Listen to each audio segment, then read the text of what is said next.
Oncology diagnosis is a comprehensive process that requires a complete clinical picture before treatment decisions can be made. An oncology diagnostic workup answers 5 key questions: whether cancer is present, the extent of local tissue involvement, whether metastasis has occurred, how well major organs can tolerate treatment, and what the tissue reveals on pathology. Tissue analysis provides the definitive diagnosis, while imaging and laboratory studies help determine disease extent and treatment planning. Nurses should know the major ACS cancer screening guidelines.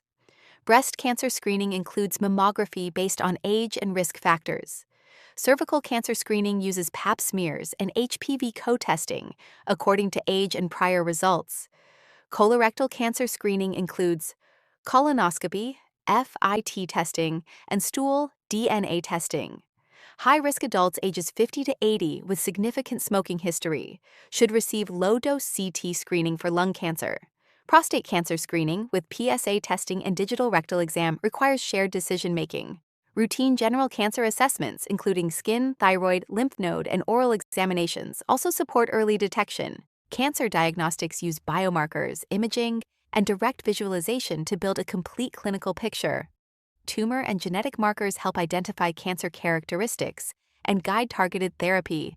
Imaging studies such as mammography, CT, MRI, ultrasound, and PET scans evaluate anatomy, tissue involvement, and metabolic activity. Endoscopy allows direct visualization and biopsy of suspicious tissue, while vascular imaging supports surgical planning. These diagnostic tools are used together to confirm diagnosis, stage disease, and guide treatment decisions. Staging and grading describe different aspects of cancer. Staging is anatomical and uses the TNM system to describe tumor size and invasion, lymph node involvement, and distant metastasis. Grading is microscopic and describes how abnormal and aggressive the cancer cells appear, ranging from well-differentiated grade 1 tumors to highly aggressive undifferentiated grade 4 tumors. A cancer may be early stage but still high grade, which significantly affects prognosis and treatment planning. The TNM system is used to classify cancers into stages 1 through 4 based on tumor size, lymph node involvement, and metastasis. Stage 1 is localized disease.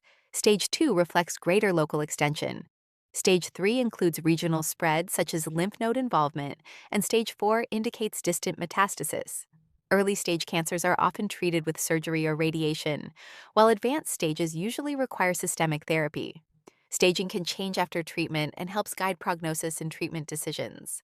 The nurse's role in oncology diagnostics includes patient education, emotional support, and communication. Nurses help reduce fear by explaining diagnostic procedures, preparing patients for what to expect, and answering questions. Nurses also support families, reinforce provider education, and translate complex medical information into language patients can better understand and retain during stressful situations. The oncology diagnostic process progresses from screening and diagnosis to staging, grading, prognosis, and treatment planning. Accurate staging and grading are essential because they directly guide treatment decisions and influence patient outcomes. Nurses play a key role throughout this process by supporting patients, reinforcing education, and advocating when clinical findings or treatment plans do not align with the overall diagnostic picture. Oncology diagnostics combines imaging, biomarkers, and direct visualization to create a complete picture of the disease. ACS screening guidelines determine which screening tools are used based on patient age, risk, and population factors. The TNM staging system identifies tumor spread and guides treatment planning, while grading describes the aggressiveness of cancer cells. Throughout the diagnostic process, nurses provide education, emotional support, communication, and patient advocacy to help patients and families understand the disease and treatment plan.